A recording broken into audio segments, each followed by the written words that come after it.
and what are the different requirements, what happens in the respiration overall, like looking at the respiration as a process and how it is similar or different than photosynthesis. So that's what we had looked at in the earlier classes.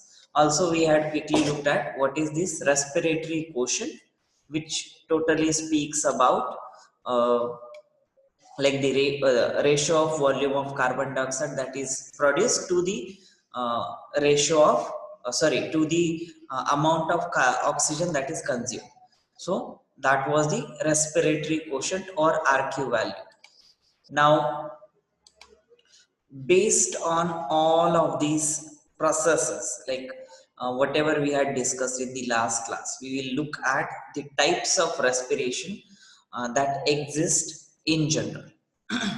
Now we all know that in general respiration, it is divided into two types, that is aerobic, that means it happens in presence of oxygen, and the second type is anaerobic, that means it happens in the absence of oxygen.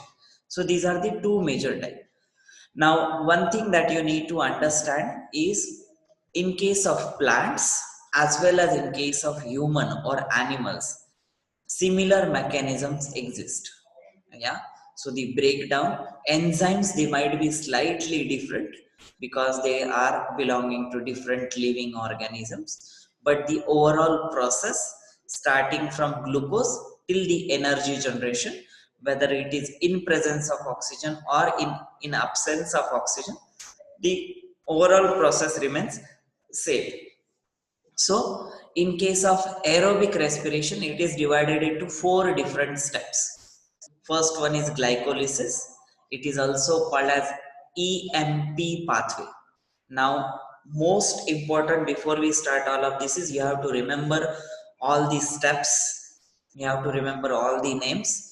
You have to remember the energy production and so on, and almost all the details of these processes, because it is important for from the biochemistry perspective. So glycolysis is the first step in the aerobic respiration, and it takes place usually this whole of this aerobic respiration takes place in the like cytosol. Sorry, within the cell of an organism. Now, glycolysis, it is known as this Embden-Meyerhof-Parnas pathway. That is why it is short form as EMP pathway, because it was designed or discovered by these three guys, and that's why the glycolysis is named on their name. So, it occurs in the cytoplasm or cytosol of the cell, where the glucose is broken down into pyruvic acid. So we have been talking about in with respect to photosynthesis, like what happens to that glucose which is synthesized. So these are the breakdown steps. Like I said, photosynthesis was more of anabolic process, that means formation process or synthesis process. Respiration is more of catabolic process, that is breakdown process. So whatever glucose was formed in the photosynthesis, it is now going to be broken down further to generate the energy. So first step in that breakdown is glycolysis, right? We will go into the details of each of these steps, but overall view is given here. So glycolysis, glucose is broken down to pyruvic acid, which is a smaller fragment like compound, and then it is further utilized in the second step, that is oxidative decarboxylation. So the name itself says it is an oxidation type of reaction, and what happens in this oxidation type of reaction is decarboxylation, that is removal of COOH or COO group is happening, and then from pyruvic acid what you get is acetyl coenzyme A. In short, it is also called as acetyl CoA. Now, and this takes place in the mitochondria. So glycolysis happens in the cytoplasm, oxidative decarboxylation happens in mitochondria, and the third step, that is Krebs cycle, what is also known as tricarboxylic acid cycle or also called as citric acid cycle, it takes place in the mitochondria again, where the pyruvic acid is oxidized to transform the energy content with respect to the molecules of ATP. Pyruvic acid is further broken down into carbohydrate, sorry, not carbohydrate, the carbon dioxide, and ATP is generated through this process, right? And the fourth step, that is electron transport chain. In this also, or it is also called as electron transport system, ETC or ETS. It occurs in the mitochondria again, and it involves that ATP synthase complex.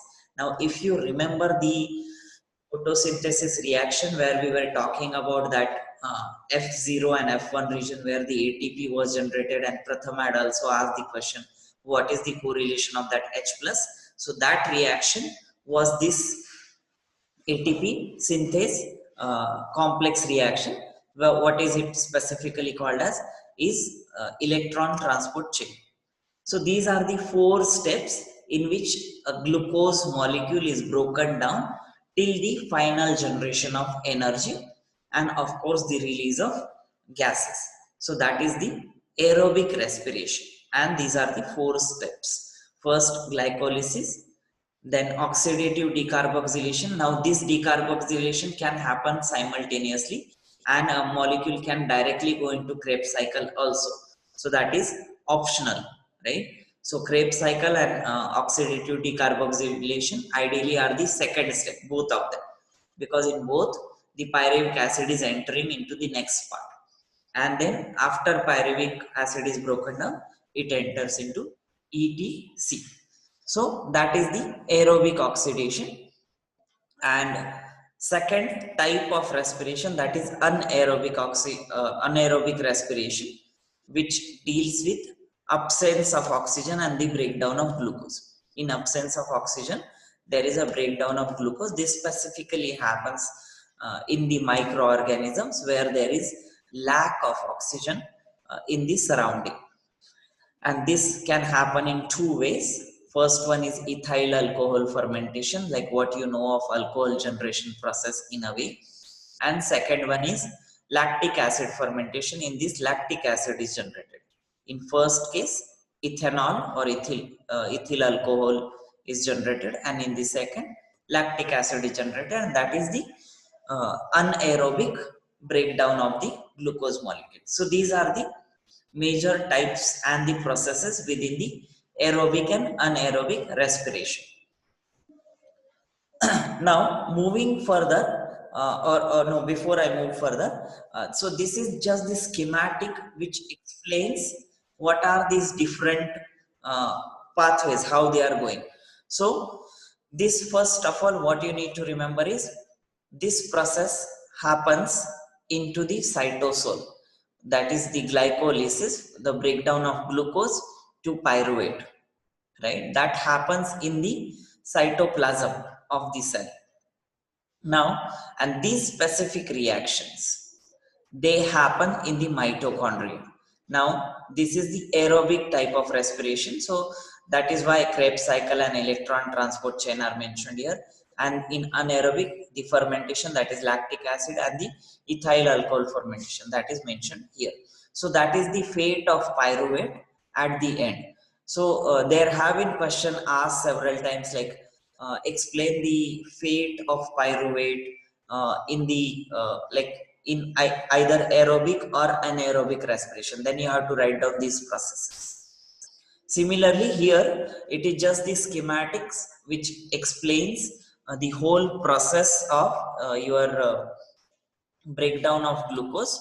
Now, in this case, it is specifically mentioned glucose is going into the process of glycolysis that requires two molecules of ATP to break it down into pyruvate.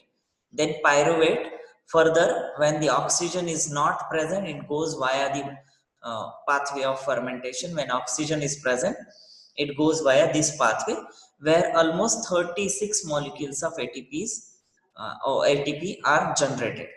So these are the two pathways. Now, why is my screen still being shared? Yeah, sir. Yes. Okay, because it says your screen sharing is paused.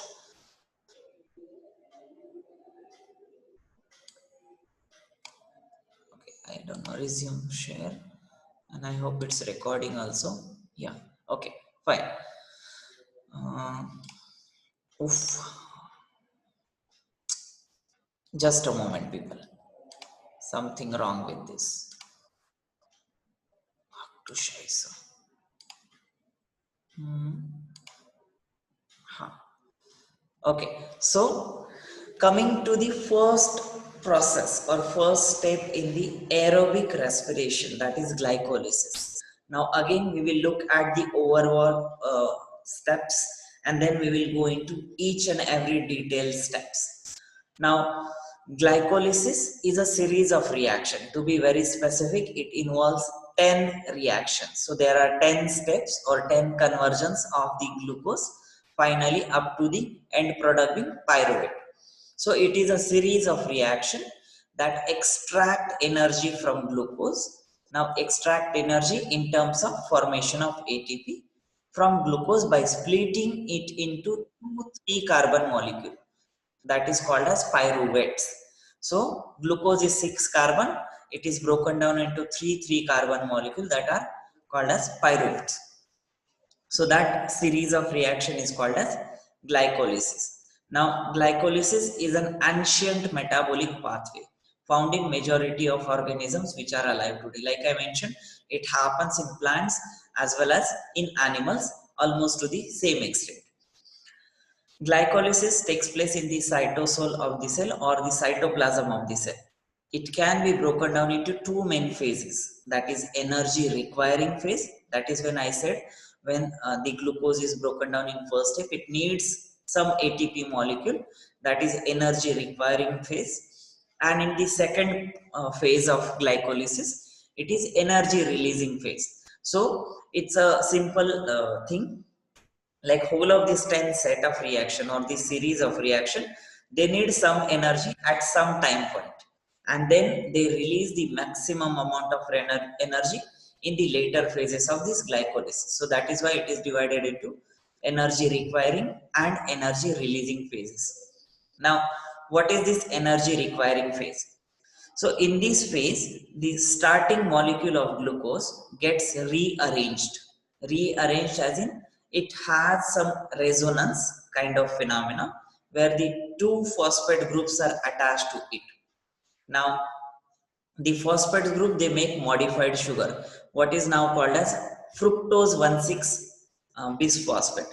So I will go back to this reaction and then you will understand whole of this process. But as of now, what you can remember is glucose is getting converted into fructose, which is attached to the some phosphate molecule, specifically 2 phosphate molecule, allowing it to split into half. Now, because this fructose 1,6 bisphosphate is highly unstable, it will split into two molecules, giving 3 carbon sugars, which has like phosphate group to individual of these 3 membered carbon. Now, because the phosphate used in these 3 steps comes from ATP, now glucose doesn't have phosphate and it is turning into fructose 1 phosphate and fructose 1,6 bisphosphate. That means 2 phosphates are getting added to it. That means 2 ATP molecule has to be used to convert this fructose or glucose molecule into that 3 carbon sugar. So that is where these two molecules of ATP are utilized, and that is why it is said as energy requiring phase. Now, 3 carbon sugar which are formed when unstable sugar breakdowns are different from each other. So these, they will ultimately form a single type of sugar. So they are interchangeable in terms of their structure. So there are these two sugars, which is one is glyceraldehyde 3 phosphate and the second one is dihydroxyacetone phosphate, DHAP. So these are just the two compounds which are formed from the fructose 1,6 bisphosphate, and they will further enter into the energy releasing phase. So this is the energy requiring phase. Now in energy releasing phase, your G3P and DHAP, they will both ultimately they will form the G3P, that is glyceraldehyde 3 phosphate, and it goes through again a series of reactions where two ATP molecules and one NADH molecules, they are made, as in synthesized, new, they are released. Because of this phase takes place twice, one for each one of three carbon sugar, that is once for glyceraldehyde 3 phosphate and once for that DHAP, which is ultimately converted into G3P, that is glyceraldehyde 3 phosphate. So ultimately it makes 4 molecules of ATP and 2 molecules of NADH. Now this scheme of reaction is given by these three guys. That is what is also called as EMP pathway. So name is Gustav Emden, Otto Meyerhoff, and J. Parnas. So, and that's why it is also called as EMP pathway. So that is the overall idea of the glycolysis. Now, if I have to show you these structures or diagram, let me start here. Uh, like I will show you this slide simultaneously along with this, so that you will understand what is happening structurally to these molecules, right? So like I said, this glucose is formed in the photosynthesis reactions. It is getting converted into glucose 6 phosphate. Now what? Sir, Yes. sir, the like reactions and the enzymes name. So, Hmm? do we have to learn that? Yes. Okay. So I will tell you some of the tricks to remember it. Actually, I was just going through before the class. So there are few tricks. You can also Google it, like mnemonics of remembering glycolysis. You will find many ways. So they have people have created different sentences with the first letters of each of these either enzymes or the reactants or intermediates, and based on that you can easily remember it. It's not that hard also. But if you understand with respect to the structure, that will be the best uh, type, like for the memory also. And if you don't understand this at all, then we will go back to the board and then I will try and explain it there. If you don't understand this and if at all this gets confusing, obviously it is little tricky to remember all these 10 intermediates and all the enzymes which are required, but it is not difficult also at the same time. Okay, so starting with glucose, which is coming from photosynthesis, glucose is getting converted into glucose 6 phosphate. Now, here what you can imagine is one phosphate is getting added. So, obviously, where would it come from? Obviously, ATP. ATP will be broken down into ADP, and that phosphate which is released will be attached to the sixth carbon of the glucose, and this reaction is catalyzed by hexokinase. Now, any kind of phosphorylation reaction usually is regulated by kinase molecules. Now, in this case, glucose is 6, and that's why hexo and kinase, because it is directing the phosphorylation reaction, that is addition of phosphate group. So, glucose to glucose 6 phosphate, that is the first reaction. It is regulated by this hexokinase enzyme where one ATP is consumed. Now, if we go back to the structural format, this is the glucose molecule. Right now, this is cyclic form of glucose. Like what you have otherwise known is the non-cyclic form, right? That is the straight carbon chain. But here it is the same ultimately. CH2OH is the terminal group of that glucose, and that terminal group gets one phosphate due to the conversion of ATP to ADP, and this reaction is catalyzed by hexokinase. So that is the first reaction. Rest, almost everything remains same. Yeah, there is no change in the molecule. If you look at this OH, like any of these molecules, there is no change except here the hydrogen is gone, which goes and attached to that ATP, ADP, and that phosphate is removed here as your glucose 6 phosphate. So you can also remember this glucose to G6P, that is glucose 6 phosphate. Now, next reaction in the glycolysis, that is the second reaction, this glucose 6 phosphate is getting converted into fructose 6 phosphate. Now you probably know glucose is a aldose sugar and fructose is a ketose sugar. That means glucose has aldehyde bond and fructose has ketone bond. So it just the isomer formation. So glucose 6 phosphate is getting converted into fructose 6 phosphate by an enzyme which is called as phosphoglucoisomerase. So glucoisomerase you can easily remember from this name, and because it is connected to the phosphate group, so phosphoglucoisomerase that converts it glucose 6 phosphate into fructose 6 phosphate. Again, going back to the chemical structure. So this was your glucose molecule. Now like I said, this is your aldehyde group here, right? It gets converted into ketone group. Now if you remove this bond, again because this is a cyclic structure, it will be difficult to imagine, but imagine one of the this bond is broken here. This O oxygen will form double bond O here. So that is the, this is the resonating structure that they have shown. But if this oxygen bond is broken here, it double bond O is formed here, and then again CH2O and phosphate group is at the terminal end. So that is your fructose 6 phosphate, and the enzyme is phosphoglucoisomerase. So again, glucose to glucose 6 phosphate by hexokinase, glucose 6 phosphate to fructose 6 phosphate by phosphoglucoisomerase. Now, in the third stage, one more phosphate is getting added to the fructose 6 phosphate. That is, again, like I said, this all reaction where the addition of phosphate happens, that is done by the kinase kind of enzymes. This is phosphofructokinase, phosphated fructose molecule that is getting reacted with these due to the kinase molecule by the addition of one phosphate group. So that forms fructose 1,6 bisphosphate. That is, bis refers to two phosphate molecules.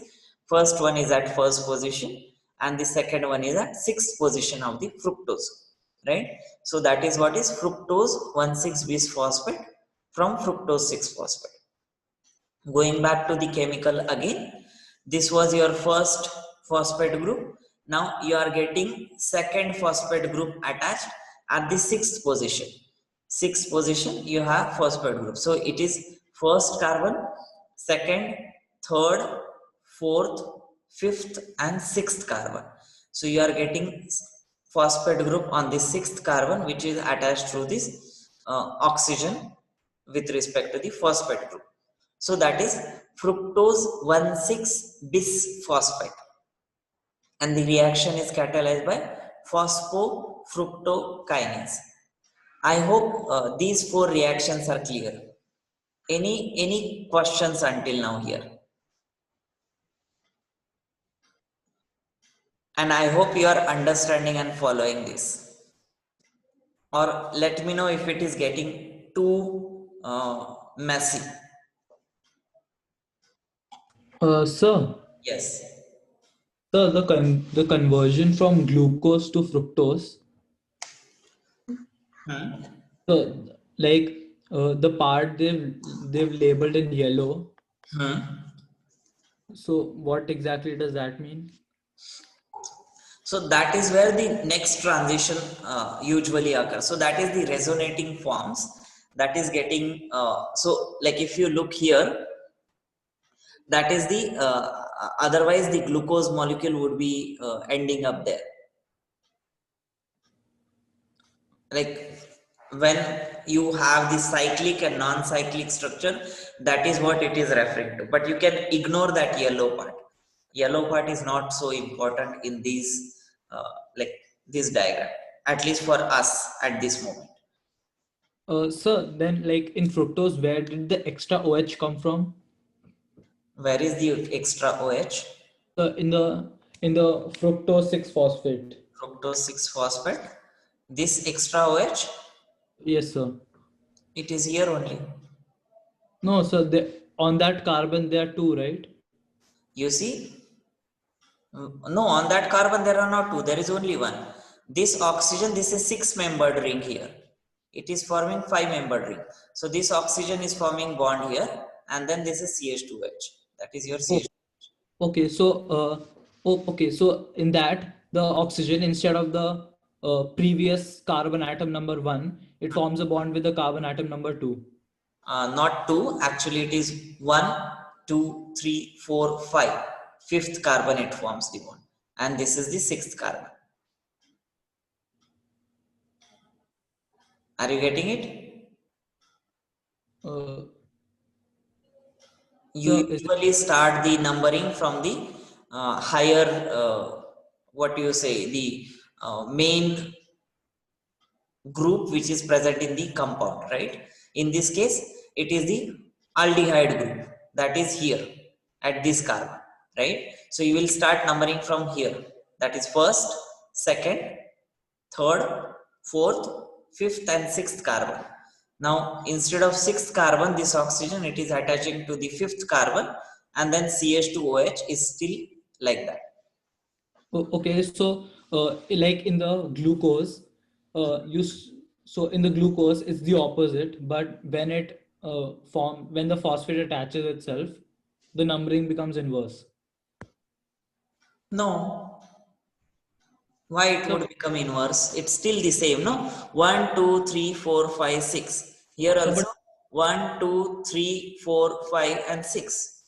so but in the glucose is the opposite, right? Like in the glucose, the OH, like the bottom side is the one, right? No, here also it is 1. Here, up. 1, 2, 3, 4, 5, 6. Okay, let me just quickly do one thing. I will show you the same structure on the board. Maybe you will realize it. Just give me a moment.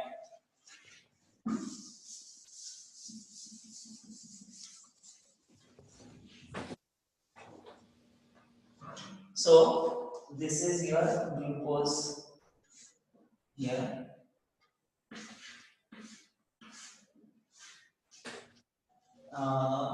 Here it's your CH2, and then they have shown OH like this, correct? Yeah, I will not change. Then here is your OH. Here is one OH. Now I am not drawing the structure with one which is back and forth, one which is dotted and one which is bold. I hope you are able to see, right? Or do I need to stop sharing the screen? No, we can see, sir. Okay. Then there is OH here, and here is one OH. So this is your glucose molecule, correct? Yeah. Now, if this is cyclic form, the non-cyclic form of this would be, again you start with this CH2, right? OH, right? Then you have this carbon. I am labeling here 1, 2, 3, 4, 5, 6. Sir, is the opposite, sir. Sir, that's one. Sir, is the numbering is the opposite. That is what I am saying it to you. This one. Sir, the C double bond, it comes at the bottom most, and that's one. Oh, you mean the double bond comes here like this, and then this H goes here, OH. Yeah, yeah. Oh, yeah, correct. Yes, you are right. Yeah. So, yeah. So, this will become OH. Second, still 1, 2, then CH, OH, CH, OH. That is third, fourth. Then fifth will be again same. CH, OH, and yeah, on sixth carbon, it will form double bond O and H. Correct. So it will form double bond O here. This H will go to this oxygen. Oh, so okay, numbering will be from here 1, 2, 3, 4, 5, 6, 7. Yes, you are right. So, sir, like I was asking, so in the fructose group, when the phosphate is added, Hmm. so the numbering becomes inverse then, because then, so are you saying that the O and phosphate, that becomes the main functional group. No, I guess in that case, they are always in isomeric form. So this double bond O here will be formed here. Are you getting it? Now it will be, this will be the first carbon, because this double bond will form here. It cannot form here. Do you see? Because there are already 3 bonds and either of the bond has to be broken, which is difficult process. So it will instead just release the H will come here and it will form double bond here. You understood? Add this then 1, 2, 3, 4, fifth carbon. So, but if it's forming the double bond there, then the numbering will start from there, right? If it That forms a double cannot bond, become the first, right? This will become the first. On that side, the numbering will happen. yeah, it'll become the second then. Wait. It'll be, so if the numbering has to start from below, then means the oxygen will have to form a double bond with the bottom one, right? 4, The 5, 6. bottom OH. Okay, Is that so it is not this bond is breaking. It is this bond is breaking. This O is forming double bond O here, right? Or am I getting confused myself? sir, I think the the main oxygen Hmm. that's there, it's forming a double bond with a carbon that's directly below it. Yeah, this one, the where your mouse is. Here, this one. Yeah, this carbon. I was thinking the same. Yeah, so that would happen for sure. Now, so it will be CH2OH, C double bond O, CHOH, CHOH, again CHO. This bond will be broken. It will become CHOH, and the sixth carbon will be here. Correct. Then in that case, yes, that is true. Then it will be 6 carbon. On the 6 carbon, there is phosphate group. Yeah. So that Sir, is sir, I fructose. kind of got it. I'm still not very clear. But we don't have to like know it really in this much detail, right? Or No, you don't have it in details. What you need to know is what is forming from what and the enzyme. You don't have the structural requirement that you have to draw it. But like until and unless you understand the structure, it will be very difficult to remember it. So that's when I have kept this slide here for reference. Otherwise, this part, as such, what you need to remember is this one. Yeah. yeah. Okay, so then until here we are all clear, right? Everyone else also, if you have any question, please stop and please ask. Like I said, this would get otherwise uh, little more difficult. And even we have further 2 more cycles to look at. So after glucose 1,6-bisphosphate, that is highly unstable compound because of the 2 phosphate groups present uh, on either sides of this molecule. So what happens is it breaks down further by this enzyme called as aldolase, and it breaks down into dihydroxyacetone phosphate and glyceraldehyde 3 phosphate. So that is what is entering into the next set of reaction. So fructose 1,6-bisphosphate will break down into, from 6 carbon compound, it will break down into 3 carbon compound, and one each phosphate will go to each of the 3 carbon compound. So that is what is being shown here. So I guess, oh, now I get it why they have shown here this yellow. Those are the bonds which are getting changed, I guess, but here I can't justify that, because if you see here 1, 2, 3, and then the bond is breaking here, then what you have is phosphate O, then CH2, CHOH, and this C double bond O. So this O is coming with this, and then what you have is CHOH, yeah, and then phosphate and the same molecule. So the only difference between glyceraldehyde 3 phosphate and dihydroxyacetone phosphate, you all know probably the structure of acetone, that is CH2, sorry, CH3 double bond O, CH3, that is acetone. And the hydroxyl group on one end, and the other side there is phosphate group, that is dihydroxy acetone phosphate. And here this is the glyceraldehyde molecule, because this is the aldehyde group C double bond O, and there is H also here, which is not written, of course. So CHO, and this becomes your glyceraldehyde, because it has OH and O here. So it is glycerine molecule, otherwise without O. So it is glyceraldehyde, and on the third carbon there is a phosphate. So glyceraldehyde 3-phosphate, and these two molecules, they are interconvertible. Interconvertible, of course, with again the enzyme. So that is the breakdown of the fructose 1,6-bisphosphate into glyceraldehyde 3-phosphate and dihydroxyacetone phosphate, and it is this reaction is catalyzed by aldolase. So this is the reaction here. Fructose Sir, 1,6, yes, but it only has one OH group, right? which has one OH group. So the dihydroxy thing in the image. Yeah, So, but it's dihydroxy, right? So isn't it supposed it's to have two things? dihydroxyacetone. Without phosphate, this will be dihydroxyacetone. Yeah.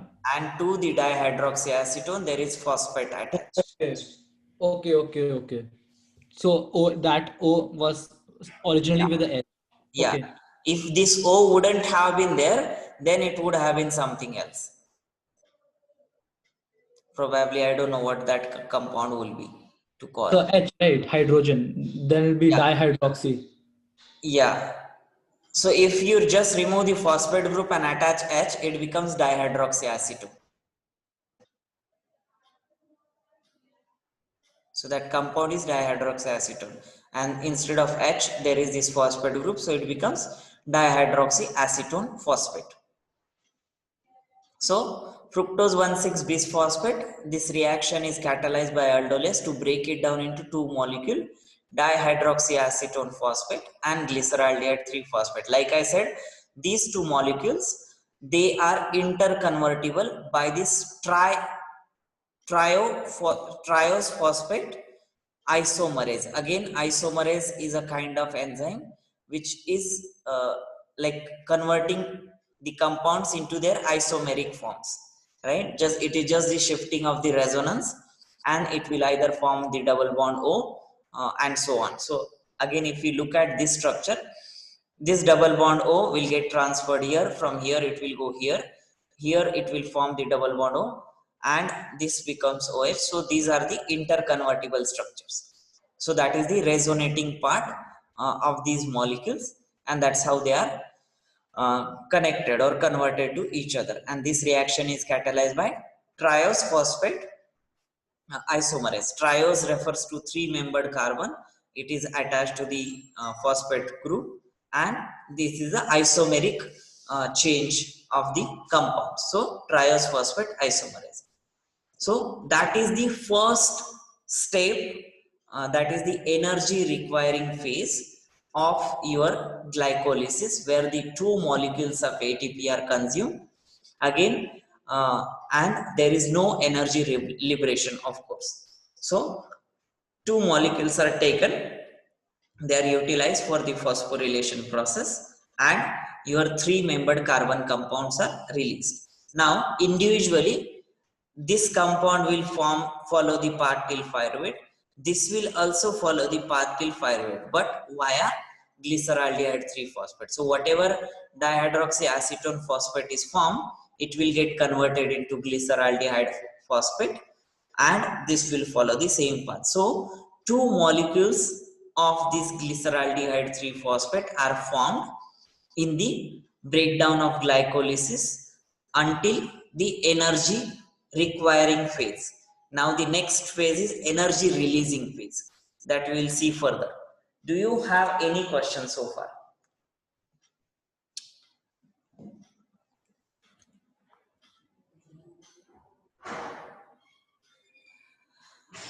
I guess it's time already. Let's stop here.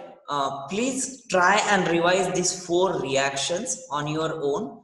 Uh, One of the way that I used to remember this whole thing